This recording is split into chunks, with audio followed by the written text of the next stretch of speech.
Good morning, students. Earlier only I told you this chapter 4, the Consumer Protection Act. It is one of the most important chapter for the purpose of ICSE examination as well as for the purpose of your day-to-day life also. And from this chapter, I have already taught you the meaning of consumer, why the Consumer Protection Act has been passed, what do you mean by consumer exploitation, what are the different kinds of exploitation done to the consumer, the features of the Consumer Protection Act and the rights of the consumers have been already discussed in the class. In today's class, I am going to discuss the remedies available to a consumer. That means, if a consumer has been harassed, if a consumer is not been properly looked after, if the right are not been taken care of by the businessman, and if they go to the consumer court, a special court, which is only been established to see the difficulties and problems of the consumers, if they go to that particular court with the complaint, what all benefit or what all remedies they are going to get from there? In today's class, I am going to discuss those things. Alright, so what all remedies they are going to get it? Just what all points are there? At least few things. First is removal of defects in goods. That means, if the supplier or the seller supply you a goods which has some defect. Now what do you mean by defect here? Defect means if there is any shortcoming in the manufacturing or in the quality of the product, that is what is called defect. Like if you go and buy this duster, maybe you 10 pieces of duster you bought, and you found out inside the packet maybe 1 or 2 dusters are not in proper shape. Maybe this part is bent, or this particular part has been not there, or you must have been noticed the foam what has been given there, it is of not same thickness or something. These are called defect. That means some manufacturing shortcomings in the product. That means whenever you produce the product, maybe some mistakes took place, and because of that the product is not identical as per the sample given by you or as per the standard of the product. Because whenever any product you are going to buy, any company is producing their product, it has to be a particular standard, and the product is not according to the standard. If there is some shortcoming in the quality of their product, that is what is called defect. And the defect is there, if you go to that particular place from where you bought it, what is their duty? Their duty to rectify the defect, or to take that defective product and give you a new product. Basically they are doing so. That is one of the remedies you are going to get it if a defective product is being supplied to you. Alright. Next, replacement of the defective goods. Definitely I told you defect product, that means the goods has to be what they said, replace. You take them, like this duster has some problem, when I go and inform the shopkeeper will take this particular duster from me and he will give me an identical duster or a standard duster of that particular company, what way they produce it. That is what is called replacement of the defective goods. Return of price. Suppose if they doesn't have that particular product with them, the product what I want or what I want to purchase, or the product what I have already taken of a particular company, if that is not available with them, what they are supposed to do? As per the Consumer Protection Act, first their duty is to rectify the defect. If they cannot rectify, so that defective product they will take it and they will give a new product. Suppose the new product of that particular company what I want, if they don't have, what they are supposed to do? They are supposed to return me the money what I have already paid for that particular product. These also remedies, so money can be returned.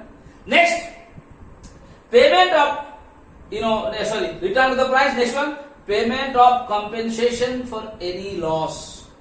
You know that sometimes the sellers are selling some hazardous goods. You know what we mean with hazardous goods? The goods which is dangerous. If you don't know the proper use of those goods, and if those goods are supplied or already been sold to the customer or the consumer, and when the consumers are going to use those goods, if any mishaps takes place, if there is any loss, that loss has to be bear by that particular company or the shopkeeper who sold it to you. That's very, very important. Now, what is hazardous goods? Easiest example, like whenever you are going to buy the suppose gas cylinder from a gas distributor, whichever company it might be, what is their responsibility? Their responsibility is to check that valve of the gas, whether there is any leakage is there or not. Or they should inform the buyer or the consumer that whenever you are going to use the gas, first you check it, whether the valve is proper or not, whether there is any leakage in the gas or not. They are supposed to inform. And if they don't inform, maybe sometimes they give orally they inform you, or sometimes certain instruction is written there in a piece of paper, or maybe on the cylinder somewhere it's mentioned there, and they should inform you. Isko to dhyan se dekhiye like that. And if they don't inform, and if something goes wrong while you are going to use it, if there is leakage, and if any accident takes place, so it is the responsibility of that particular company who supplied you the gas. They are supposed to give you the compensation for that as per the Consumer Protection Act. Alright, brother? So any hazardous goods, like you are using pesticides for the purpose of agriculture purpose, whenever you are going to use the pesticides, some instruction has to be given. How to use it, whenever you are going to use, what all precautions you are supposed to take it, all those instruction has to be given. Even the empty bottles of pesticides, how to keep it underneath of the mud and all those things, every instruction has to be given, because those are the hazardous goods which is going to be harmful for the human beings or the other animals. So that instruction has to be given. This idea has to be given as per the Consumer Protection Act. And if it is not given and you used it and something goes wrong to you, that compensation has to be paid by that company. That is what is called, that is what Consumer Protection Act said. Next time, removal of deficiency in the service. Now the question arises, what is deficiency? Deficiency means if there is any shortcoming in the service of a particular product, that is what is called deficiency. Like if I want to give an example, like you bought a sound box. From outside, it looks identical. The shape is alright, finishing is alright. You cannot see from outside if there is any mistakes or anything. It's absolutely alright.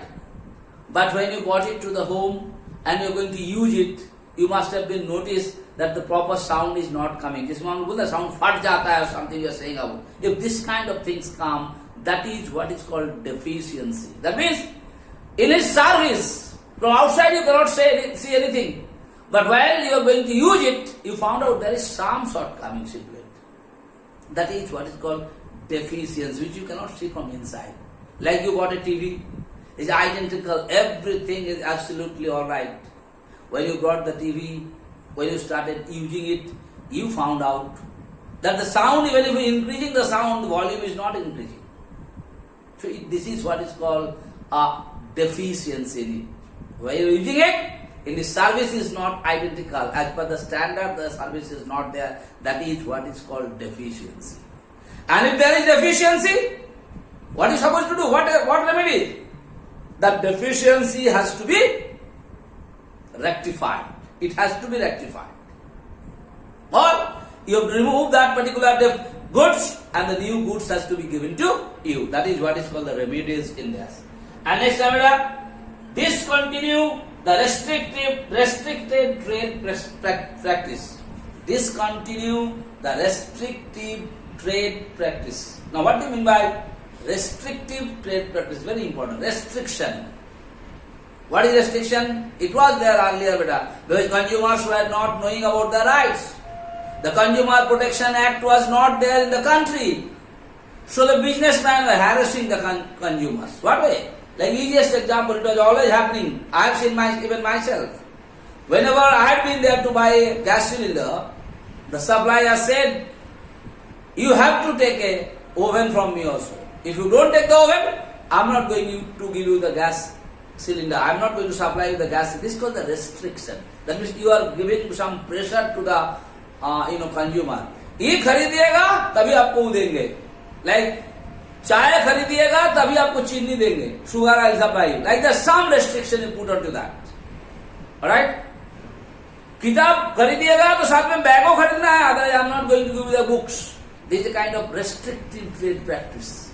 You are forcing the consumer to buy something.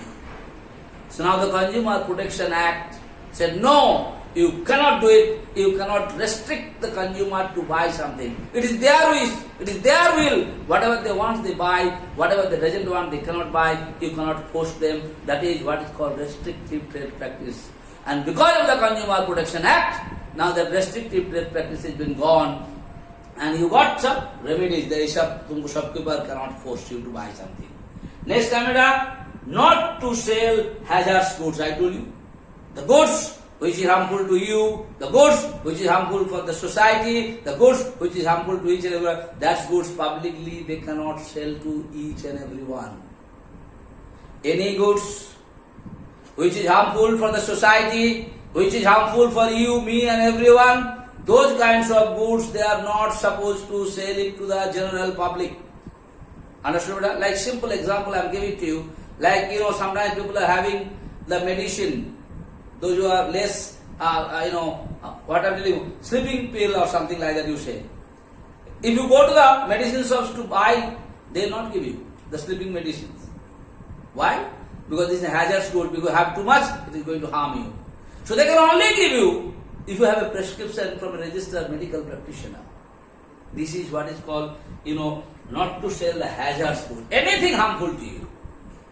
Those things are not going to give it to each and everyone without the proper instruction. What happened? So in today's class, I discuss about the remedies available to a consumers. As a consumers, if you have some problems, if you have some difficulties after buying a goods, or after taking a service, if the service is not up to the mark, or the product is not as per the standard, what all remedies you are supposed to get, if you know that, definitely as a consumer, you will definitely fight for your right.